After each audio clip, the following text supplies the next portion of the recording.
2026-27 സാമ്പത്തിക വർഷത്തെ Mullassery block panchayat budget vice president A Fijina അവതരിപ്പിച്ചു. 22,57,97,415 രൂപ വരവും 22,22,07,725 രൂപ ചെലവും 35,89,690 രൂപ മിച്ചവുമായ ബജറ്റാണ് അവതരിപ്പിച്ചത്.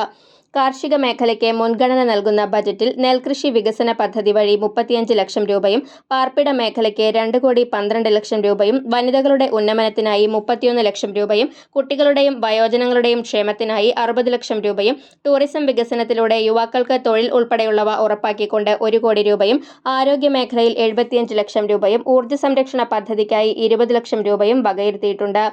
സുസ്ഥിര വളർച്ച, ഉപജീവന സുരക്ഷ, സാമൂഹ്യനീതി, തുല്യത എന്നിവ ഉറപ്പുവരുത്തിക്കൊണ്ടുള്ളതാണ് ബജറ്റ്. ക്ഷീരമേഖലയിൽ പാലിന് സബ്സിഡി, രോഗികൾക്ക് ഡയാലിസിസ് ചികിത്സാ സഹായം, വയോജനങ്ങൾ, ഭിന്നശേഷിക്കാർ, കൗമാരക്കാർ, വനിതകൾ എന്നിവരുടെ ആരോഗ്യ സംരക്ഷണം, സാന്ത്വന പരിചരണം, ടൂറിസം വികസനത്തിന്റെ ഭാഗമായി കൂമ്പുള്ളി ഇടിയഞ്ചിറ തെക്ക് ഭാഗം KLDC കനാൽ ബണ്ട് റോഡ് സൗന്ദര്യവൽക്കരണം, പശ്ചാത്തല മേഖലയിലുള്ള പ്രവൃത്തികൾ എന്നിവ നടപ്പാക്കുന്നതിനും ബജറ്റിൽ തുക വകയിരുത്തിയിട്ടുണ്ട്. ഒരു മിച്ച ബജറ്റാണ് ഞാനിവിടെ അവതരിപ്പിക്കുന്നത്. ചിലവ് ഏകദേശം 35,89,690 രൂപ മിച്ചം പ്രതീക്ഷിക്കുന്നു. ഈ വർഷത്തെ ബജറ്റിൽ കാർഷികവും ടൂറിസവും ഊർജവും മുൻഗണന നൽകിക്കൊണ്ടാണ് നമ്മളിവിടെ ബജറ്റ് തയ്യാറാക്കിയിരിക്കുന്നത്. സ്പിൽ ഓവർ ആൻഡ് മറ്റ് വികസന പദ്ധതികൾ 1,31 ലക്ഷം. ആകെ പ്രതീക്ഷിത ചെലവ് 22,22,07,725 രൂപ. മിച്ചം 35,89,690 രൂപ.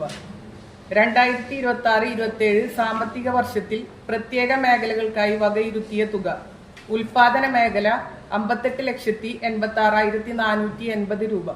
പാർപ്പിട മേഖല 2,12 ലക്ഷം. വനിതാ ഘടക പദ്ധതി 30,70,75. കുട്ടികളുടെ ക്ഷേമം 39 ലക്ഷം. വയോജനക്ഷേമം 20 ലക്ഷം.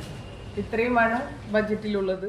ബ്ലോക്ക് പഞ്ചായത്ത് പ്രസിഡന്റ് ക്ലെമൻ ഫ്രാൻസിസ് യോഗത്തിൽ അധ്യക്ഷത വഹിച്ചു. സ്ഥിരം സമിതി അധ്യക്ഷരായ MK അനിൽകുമാർ, ലിജി റോയ്, റസിയ ഇബ്രാഹിം, പഞ്ചായത്ത് പ്രസിഡന്റുമാരായ ഗ്രേസി ജേക്കബ്, മിനി മോഹൻദാസ്, KU സരിത, ബ്ലോക്ക് പഞ്ചായത്ത് അംഗങ്ങളായ KT Limson, Sreeja Shaji, Naseema Haris, Ashiq Valiyakath, VK Surendran, MG Rajeesh, Prameela, Bindu Sathyan, secretary Viswanathan എന്നിവർ സംസാരിച്ചു.